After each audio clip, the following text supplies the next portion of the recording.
And she said, no, Gareth, you're under my house now and my rules. And if you try and do anything about this, then I'll go to the police and I'll tell them that you raped me. And who do you think they're going to believe? Little old me or big old you?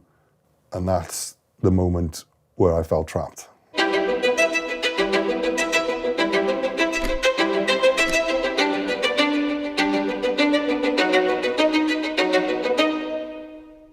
So what was your life like before you met your ex?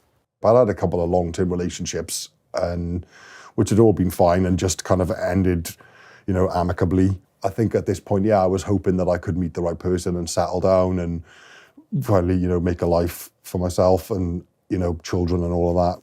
The best relationships I'd always been in has always been where I'd gone out and met somebody at a bar or at a club, and you kind of clicked that way. And I think the kind of dating game world has moved on from there now, and it has become like this kind of online phenomenon. It's very rare that I guess you go out and meet somebody in a pub or in a club now. So yeah, I think that's how I kind of thought, well, I need to get myself back out there and put myself on one of these online apps again and see what comes out of it. I found my ex-girlfriend's profile on Plenty of Fish, and I ended up contacting her to ask her if she wanted to chat. So I think I just sent her a message just saying like, hi, how are you?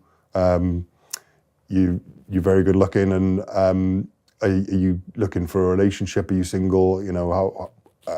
What are you on the app for, basically? And would love to chat some more with you. That was it, really, just to begin with. And then I think a day or two later, I had a reply saying, thanks for the kind message, and I'm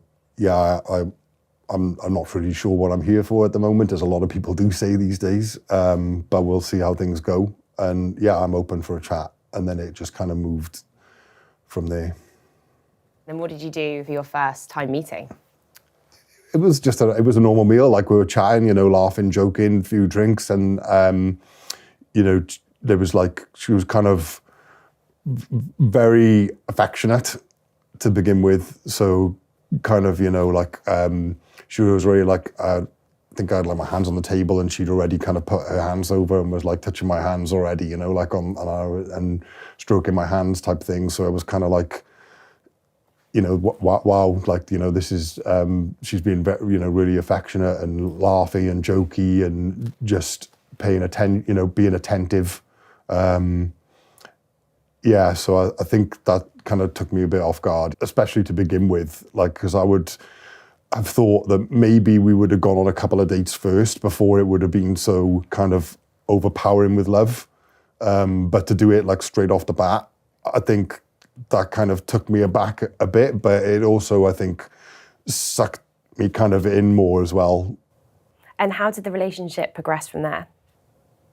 So, we went on a couple of dates after that, just normal, and then, started spending some time with her.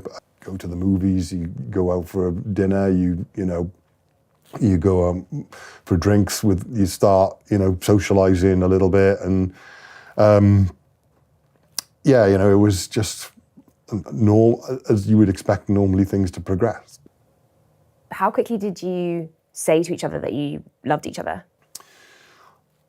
Probably maybe about 2 or 3 weeks into the relationship, so very, very early on. But I think it was more her trying to get it out of me, because she would say it to me, and then she would say, "Come on, now you need why are you saying this?" And I said, "Is this not a bit too early to say that?" And she was like, "It's never too early to say I love you." We'd probably been together maybe 3-4 months by this stage. Because I was still living at a different property at my own flat, she kind of said, "Well, look, you're spending all your time here. Why don't you kind of, rather than paying rent out onto a different property, then move in with me. You're spending all your time with me. It would make a lot more sense for you to pool your money here instead." And because I felt, things were going well, that it would work out for the long run, then it just felt like a natural next move. When I moved in, that's when things started to turn, I think. So shortly after I'd moved in, she said that I wasn't allowed to keep any of my belongings in the house. I kind of queried it to begin with and said, well, why? And she said, well, because you don't need all these things anyway. There's a lot of things here that are just excessive belongings. To which I said, well, no, a lot of these things are clothes and kind of some sentimental things. And she said, well, you can keep them, but they'll have to go in the garage. A few days later, she said, well, you've been spending a lot of your time here with me over the last few months, and now you're here living with me. So this is my house, it's my rules, and you need to pay me the back pay and the back rent from the time that you were here. So she demanded that I pay her £700 on the spot, and then for moving in with her and living with her moving forward, I would need to pay £700 rent money to her every month, on top of paying the rest of the bills, utility bills, council tax, etc. on top of that. And I kind of queried it and said at the time, look, don't you think we should be paying things 50-50 here? And she turned around to me and she said, no, Gareth, you're the man, you're the earner. Then it moved kind of on then from with the financial side of wanting to kind of have control of my bank account. And I kind of questioned that, said, well, this is not really, what if we should do that, then I should have sight of yours, we should be equal now, we're kind of living together. And she said, no, Gareth, you're under my house now and my rules. And if you try and do anything about this, then I'll go to the police and I'll tell them that you raped me. And who do you think they're going to believe? Little old me or big old you? And that's the moment where I felt trapped. From there, things just escalated. It started with the financial side, then it moved on to the kind of the physical side as well. So there was if things weren't going away, there was kicking, biting, scratching, clawing. As I said, I was always brought up never to hit a woman, so I was never going to do anything back. So yeah, I was hit with a glass candle holder across my nose, which has left me with a permanent scar just because she was having a bad day. It was the kind of isolation from friends, family, the not having a key. I couldn't shower or shave there, even though I was paying all the bills. If I did shower, if I was allowed to shower, should I say, I had to thoroughly disinfect the shower down each time. So if I could take a shower, I had to spend, and she would time me, I had to spend a minimum of an hour in there cleaning it afterwards with bleach and disinfectant and completely making sure that that shower was completely sparkling after I'd left it. How often were you allowed to shower?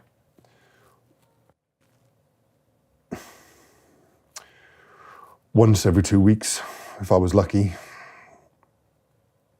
So I used to sneak down the gym to try and shower. But she would, when she would kind of kick me out of the house, because I was only allowed to be in the house when she was there, I'd tried to kind of sneak some clothes into my laptop bag so I could go down to the gym and shower. But she would frisk my bag on the way out and frisk me before I was kind of forced to leave the house each time to check that I wasn't taking stuff. And if I had tried to sneak some shower stuff in, from the minimal clothes I was allowed to keep in the house, she would throw them on the floor and just kick me out anyway, so I couldn't then shower.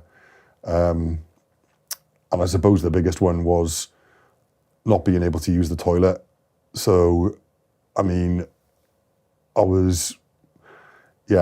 allowed to defecate in the house. So if I needed to go, I was made to hold it in and walk to the local pub or supermarket to go. There was a couple of times I nearly didn't make it. How did you feel during that time when you weren't even allowed to go to the loo in your own house? I felt demoralised. I started feeling, put down because I was always being belittled, and it was always humiliation as well. What were the things that she said to you during the course of your relationship? What were the ways in which she belittled you? Well, because the sex became more and more demanding. So after I moved in, it maybe went from 2-3 times a day to maybe 5, 6, 7, 8 times a day at times. And then if I couldn't perform, it was around my manhood, and it was kind of being belittled on that side. And it was kind of the constant, oh, look at this chap, look how younger he is. She would tell me about, oh, you're the older one in this relationship, Gareth, and you're the, my body clock is ticking, and I want to get pregnant, and we need to get this baby sorted, and why can't you do this? And if I couldn't perform, then I was made to sleep on the floor with no covers on, with the window open, as kind of a punishment for it. And she kept telling me I had halitosis and bad breath all the time, so I kept believing it. And then she stopped believing it, but she said, I'm not going to kiss you anymore unless you drink at least half a bottle of mouthwash and eat some toothpaste, because that's how bad your breath is. So I then had to drink mouthwash and eat toothpaste before I could kiss her.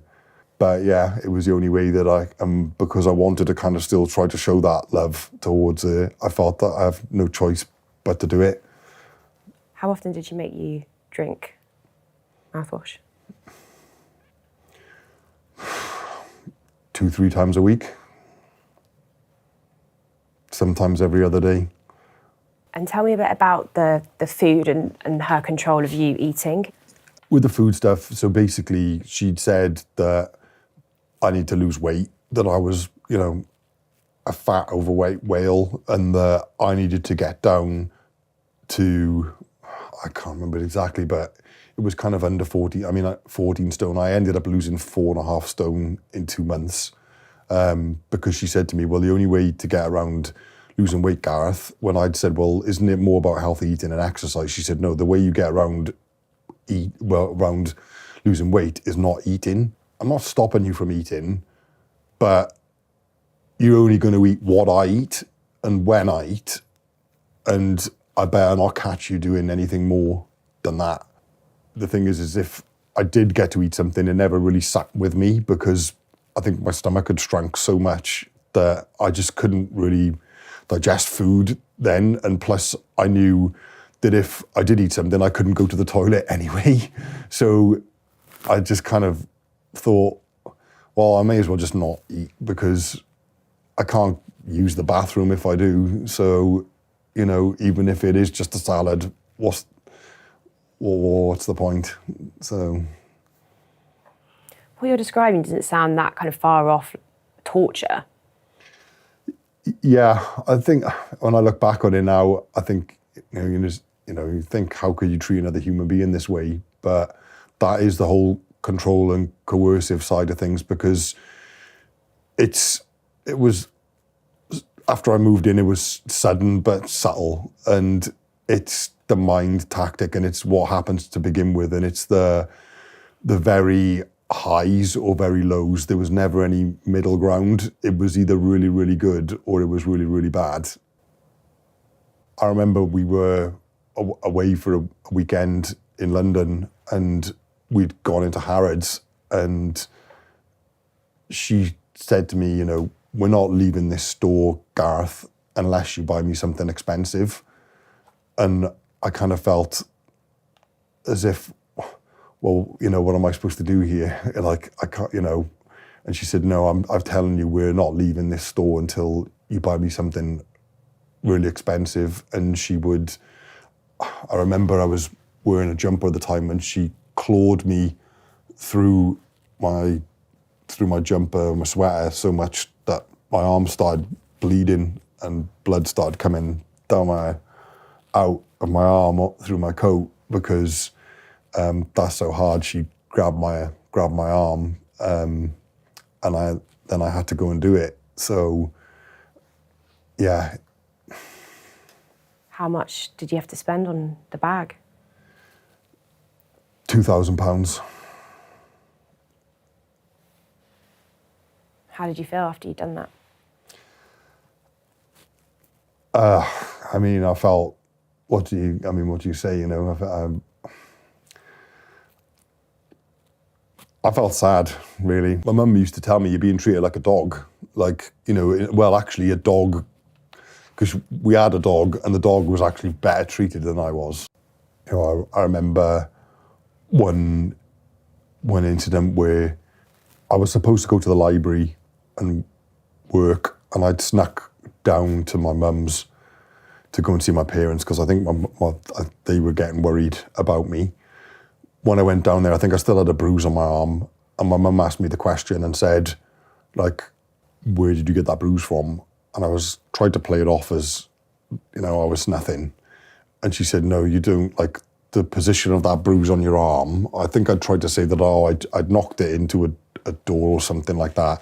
And she said, no, but I can see there's a claw mark, like, next to it, like a fingernails mark. She knew more then, and it was happening, you know, more frequently. And my ex had found out because she'd said, like, you know, I was getting constant messages all the time, constant phone calls, you know, where are you? And when she said to me, look, you can come back now, I'm home now, so I'll see you in 15 minutes. She tried ringing me, so I tried not answering. And then to which point she said, look, I know you with your mother, and if you are planning on coming back now, you're going to get a beating for it, because you didn't go where I told you to go, and you weren't there for as long as I told you to be there for, and you've been discovered and you've lied to me. So you're going to get punished for that. So I got back, and then I had to stand there while I got kicked in the groin. I got scratched at, kicked at, clawed at, and then just, yeah, punished for it, for not being where I was supposed to be when I was supposed to be there. So that's when I felt it got to the point where I couldn't stay in this relationship any longer. I kind of had my doubts, but I was thinking more and more like, I need to try and do something drastic here. And I remember her saying to me once, the way things are going here, like, you really need to get back in line again. I said, well, I haven't really done anything out of line. And she said something flippantly, like laughing, like, oh, well, you know, I might actually end up even killing you. After that point where she flippantly kind of said that to me, I started periodically taking screenshots of my phone and sending them of the messages and things off my phone, because she used to periodically go through my phone and delete things. So delete messages she sent to me. So I started doing it and sending them in secret to my mum. There were sometimes I didn't even sleep because I tried to stay awake all night so I could send as many messages and things as I could to my mum, because I figured if something happens to me, then at least she's got the evidence. And how did you get out of the relationship, Gareth? So I knew that my ex was out at an appointment and that she would be out for around an hour. So I'd arranged to kind of meet my mum in secret to go for a coffee, because I think my mum was becoming more and more worried about me. My ex had returned home, and she'd noticed that there was a packet of crisps missing from the drawer, and messaged me and said, did I take these? So I messaged, did I take a packet of crisps? So I messaged back and said, yeah, you know, I just wanted to have something for my lunch. You know, I'd hardly eaten in the day. So was that okay? And she messaged me back and she said, no, absolutely not, you greedy, a load of expletives. And she said, you're definitely not eating again. So my mum saw that message ping up on my phone and burst into tears. And I thought, well, I can't put my family through this any longer. And then I obviously, when I felt sad, I think even more sad for the fact that, you know, my mum was broken down in tears in front of me and I didn't really know what to say or do. So I made a phone call to Mankind and I told them everything that was going on. And they said to me, this is all the signs of control and coercive behaviour and you need to get out and you need to, you know, do it sooner rather than later for your own safety. So the next day, I kind of had thought, right, this is time to do it. And I left with just the clothes on my back. How did it feel to be out of the house and how did it feel to be away from her, free? At first, it felt really weird because, I mean, after the police came round and I told them, they were shocked. And the police had said to me, when like the amount that it had accelerated, that it was one of the worst cases of control and coercive behaviour that they'd seen, and mainly because of how quickly things accelerated. I mean, we were only in a relationship for 8 months, and, you know, between the period of November to March or end of February, beginning of March time, you know, the amount of abuse that had happened during that time, they'd never seen anything like it. What happened in terms of the police action? So it took a while to kind of get the charge placed, and this is the thing, you know, is because your brain is conditioned for that person. So after I'd made the report, so I contacted her and said, look, you know, we don't need to do this to each other. You know, just give me my belongings back. Like, just get some help and we'll just go our separate ways and we'll just leave it as that. And then she got me arrested for harassment.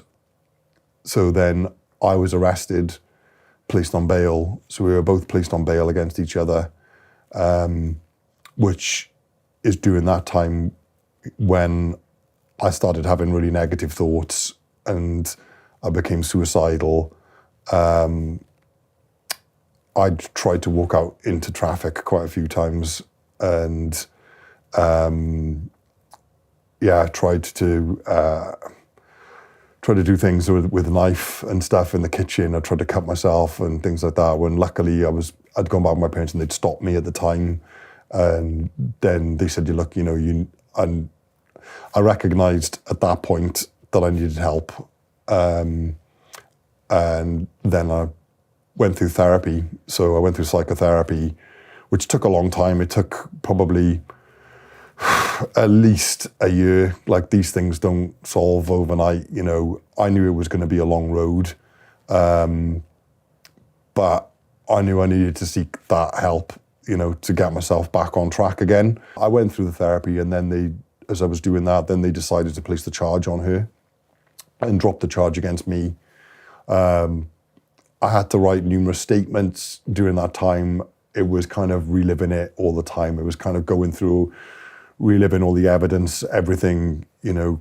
And I mean, luckily I had all the overwhelming evidence on, you know, through the text messages, emails, everything, the phone calls, the pictures that I managed to take of the cuts, the bruises. And what was the conviction that she was given after the court trial? So she was given so she pleaded guilty 3 days into the trial, and she was given a 2-year suspended sentence with a mandated 35-day rehabilitation order by the judge and a 5-year restraining order against me and my parents. And how did you feel about that conviction? At the time, I felt frustrated about it because I'd felt, you know, if this was a male, then would it have been the same outcome? Why have you decided to share your story and speak out about your experience? I think just because there is a stigmatism out there in society still, that, this can and does happen to men. And that if it can reach wider and can help somebody, both male and female, recognise the signs and symptoms of domestic abuse and control and coercive behaviour, to try and get out of a bad situation, try and reach out for help, then this is worthwhile doing it, My life is back on track again, so it shows you, I think, that you can come out of this, a better person. I'm at the stage now where I am starting to date again, and I am hopeful for the future. He looked young, he did look young, but it was after the marriage that I knew that he was twice my age, so I was 15, he was 30. I knew he was going to rape me, and that's what happened. And it became like every single day